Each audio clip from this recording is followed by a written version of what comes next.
Hi, this is Ramu, Associate Professor, Department of CSC, Institute of Aeronautical Engineering, Hyderabad. In last class, we have seen call by value and call by reference. In this class, we are going to concentrate on recursive functions and types of recursive function. What is the meaning of recursive? Recursive means a function call itself is called as a recursive function. A function call itself. See, every function prototype, we have two things are there. Calling function and called function. Generally, calling function and called function. See, for example, this is the calling function, right? And this is the called function. But a function call itself is called as a recursive function. See, this is the example. Recursive is a function name. Recursive is the function name. And in the recursive, if you call this function, so it is going to call the what it is. It is going to call this one, right? From here, when the code is going to execute, again recursive means this function call itself is called as recursive. Is this clear? A function call itself is called as a recursive. We'll see one example. We'll see an example in the editor. For example, here main is the function is there. Main is the function is there. See, main is also one function, right? And I'm going to write print of main. See, printf main. And if you call the same function again, see, then see what is the output here. If you run this code, see, the main is going to repeat, right? This main is going to repeatedly printing the main. See, is this clear? Means a function call itself, there is no end here. So it is going to repeatedly call main. That is why the main is printing repeatedly. See here, function is the main, right? This function is going to call itself is called as a recursive function. Is this clear? Right? So here, for example, if you create a new function also, see here main is there, right? So main calling from to its own. Again, it comes to here. Means this process is going to repeatedly execute the printf statement because it calling itself. There is no condition we wrote, right? Is this clear? And also we'll see one example for the finding the factorial using recursion. You know, factorial. If you observe the factorial, for example, n is factorial.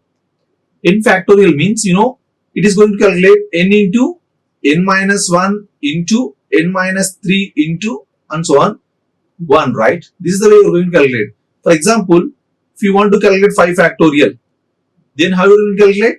5 into 4 into 3 into 2 into 1, right? This is the way you are going to calculate the factorial of given number. Here you are doing multiplication repeatedly, right? Then should use a loop. Without using loops, you can also use recursion. By using recursion, you can perform multiplication repeatedly, then you can achieve the answer. See, I'm going to explain this concept. For example, here I'm going to write a function, factorial function using for loop first. See, int of fact int n. So n is the input. This is the declaration, right? Here I'm going to write a definition for this function.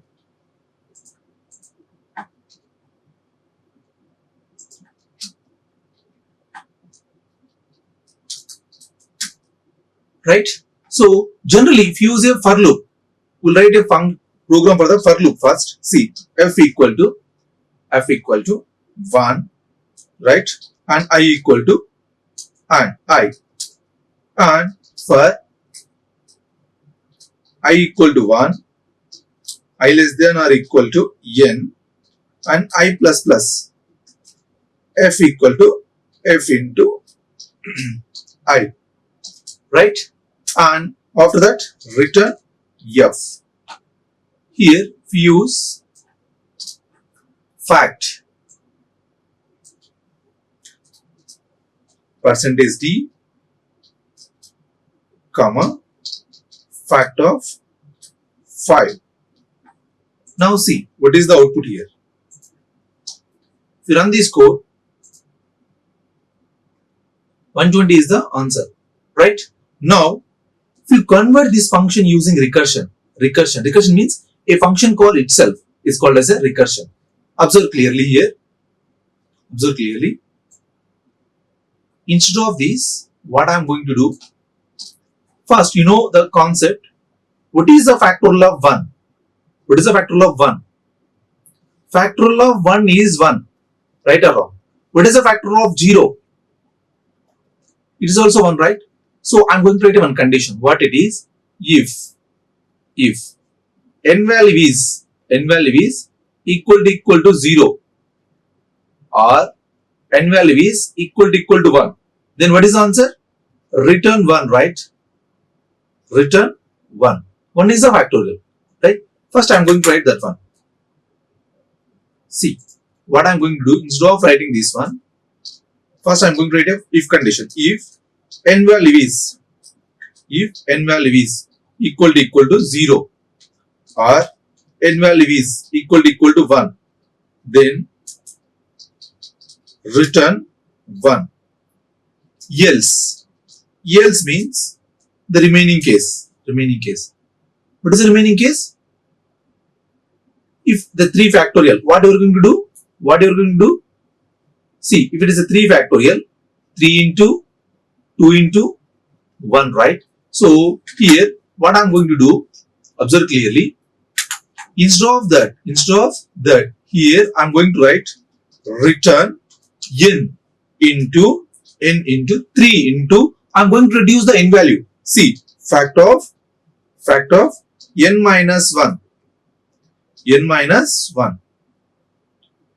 That's all. See, let us see what is the output of this code. Sorry. If you run this code, R means it's a Python. Yes. Now, yes, here also I forgot the semicolon. 120, right? How it is the 120? I'm going to trace the code. Observe clearly. I'm going to trace the code here. See, if you observe the code, here, sorry. If you observe the code here, see, for example, n equal to 5, right? N equal to 5. See how it is going to execute. See, if n equal to 5 means it comes to here. And n is equal to 5 means, observe clearly, you need to take a one stack to understand clearly. Just take a one stack here. So here, this is the first one, second one, third one, means each call it is going to store here. Instead of fact, I am going to do the f, right? So first it is going to take the f of 5. When it comes to f of 5 is equal to 0 or 5 equal to condition false, it comes to here. Then return of n into, n means what is that? 5 into factor of 4. When it is a factor of 4 means, again it comes to here. 4 equal to 0 or 4 equal to 1. Condition false. When condition false, it comes to here. And 4 into factor of 3. After that, see again, factor of 3 into factor of 2, right? After that, 2 into factor of 1. When it is a factor of 1, means 1 is equal to 0 means 1, it returns 1. Instead of this, now it is going to replace with 1. So this one is calculated with 1. So 2 into 1, 2, right? It is going to 2. 2 into 3, 6, right? It is going to with 6. 6 into 4, 24, right? 24. 24 into 5, 120, right? So 120. Finally, it is going to return the 120 here. Is this clear? This is the way recursion is going to happen. A function call itself is called as a recursion. And this is the way you are going to execute the code. Right? Is this clear? So this is called as a direct recursion. This is called as a direct recursion. We have two kinds of recursions are there. We'll see. See the types of recursions.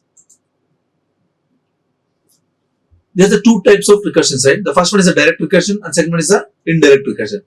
Just now we have seen, right, that is the direct recursion. A function call itself is called as a recursion. What about indirect recursion? For example, here you have a function 1 is there. Function 1 is there. And also we have a function 2 is also there. Right? Function 1 calls function 2 and function 2 calls function 1. Means, so from here to here, from here to here, this is called as an indirect recursion. Just now you have seen one function call itself is called as a direct recursion. One function calls to another function from there to again back. Then it is called as a indirect recursive function. Is this clear? This is the indirect recursive function. Direct recursion function and indirect recursion function. So direct recursion function just now I have said, right? So indirect recursive function, we will see how it is going to execute.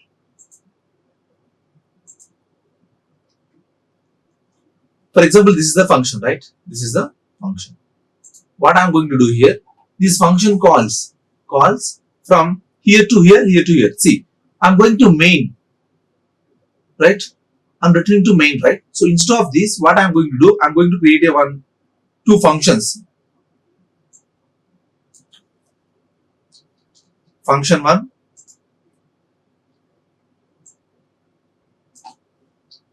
and function 1, this one, right?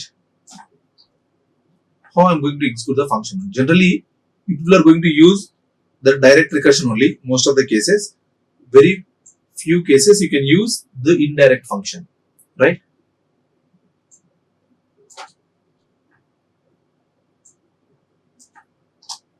See, from here, if you call function 1, if you call function 1, then from function 1 to printf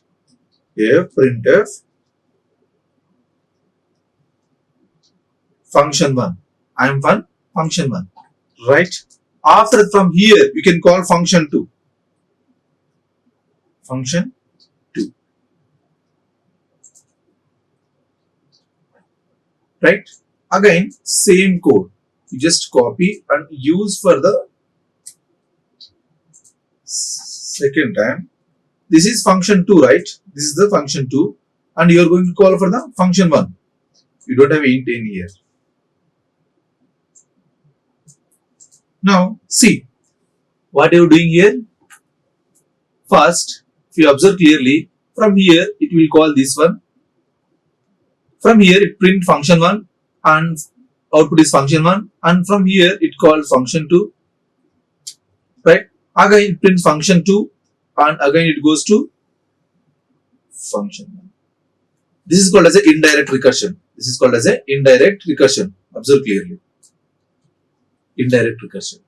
See, if you use a slash n, then you will get some clear output. See, if you run this code, yeah, what is that? Yeah, I forgot semicolon here. See, function 1, function 1, function 2. Right? This is swapping, right? One function to other function to other. So it is a continuous process. It is a continuous process. So this is called as a indirect recursion. Is this clear? Direct recursion and indirect recursion. And I want to introduce one more thing here. See, please let me know what is the output of this one. Yes, I will tell you one thing. For example, if you call a function 1, right? I don't have a function 2. So only function 1 I have, right? And if you call this one int, int of I equal to 0. I equal to 0. If use and I equal to I plus 1, I got incremented, right? If use percentage d, comma I, then again if you call function 1, then what is the output of this code? Observe clearly. What is the output of this code? See here, what I did, I'm going to take the int I equal to 0, right? After that, what I'm going to do, I'm going to increment that value and I'm going to print the value. If you run this code, see, observe clearly what you're going to get here. 1, 1, 1, 1, 1, 1. Why it is 1, 1, 1? Why it is not going to increment? See, observe clearly. Here I'm going to explain. So this is the local variable, right? This is the local variable. What it is going to do here? The first time it calls,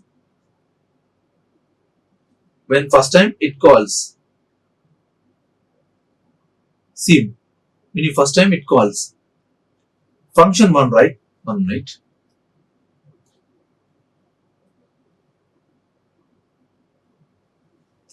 When it first time it calls, it is going to take function 1, right? F1, and what is I value? I value is initialized to 0, and it is going to print here, right? It is going to print here. Then I, what is I value? I value goes to 1, right? So 1 it is going to print, and this is a one kind of variable. This is a one variable, 1, right? When you call second time function 1, right? Again I value is 0 because it is going to be a new variable. It is going to create a new variable for the I. So every function call it is going to create a new variable. Every function call it is going to create a new variable. And it means every time the value is initially 0. Every time the initially value is 0. After that you are going to print, right?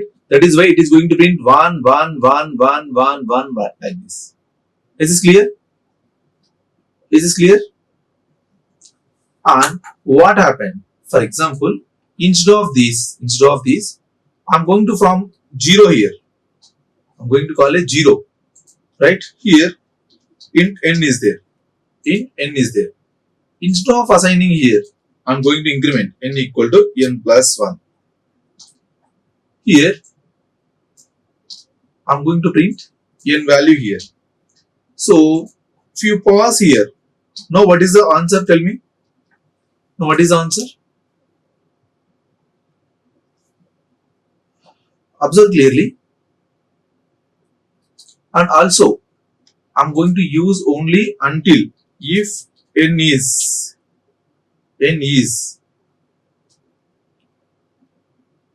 greater than 10, less than 10, less than or equal to 10. Means it is going to execute only 10 times. See, if you run this code, 1, 2, 3, 4, 5, 6, 10, 11. What it is? What is this? Yes, I'm going to explain. See, how we'll get this answer? Observe clearly. See, initially, if you take this array, so instead of this, we are going to take the instead of 10, I'm going to explain with the 4 because it's easy to explain.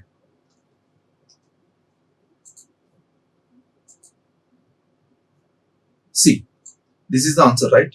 Now I'm going to explain. See, if you observe clearly, initially, what is you are going to call? F of 0, right? F of 0. N equal to n plus 1. The first time the value goes to 1. After that 1, you are going to print, right? So the value is going to print. Now n value is 1 and 1 it is going to print. And after that, you call n is less than, yes, n value is 1 only, 1 less than or equal to 4, condition true. When condition true, it is going to print. So it is going to call n, means f of 1. Next time we are going to call f of 1. F of 1 means again, it is going to increment, right? So n value goes to 2 and it is going to print 2. So like that it will print. This is clear. But what happened? If I use the print statement after this function call? Now tell me what is the answer here. If you run this code, you will get surprise. See, the data is a reverse order. The elements are in the reverse order. Why? Why the data in the reverse order? I will tell you here. Observe clearly here. You just take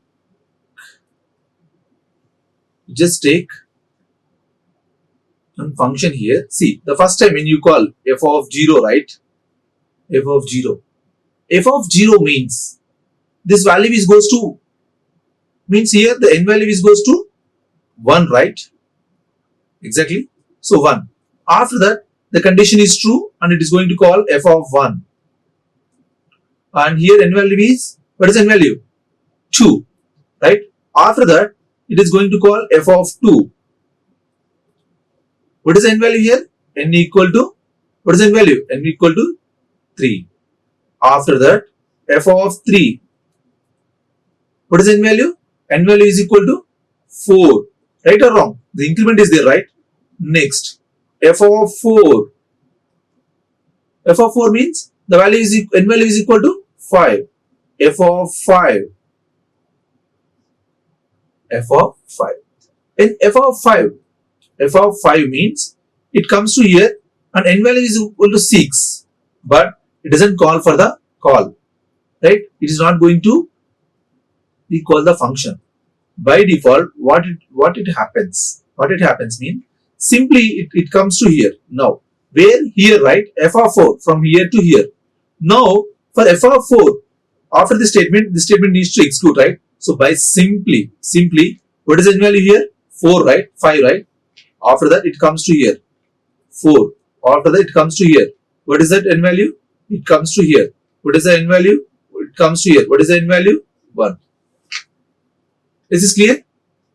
So, please remember, if you use printf before calling, then you will get a forward direction. If you use printf after the function calling, then you will get a data in the reverse order. Please note this.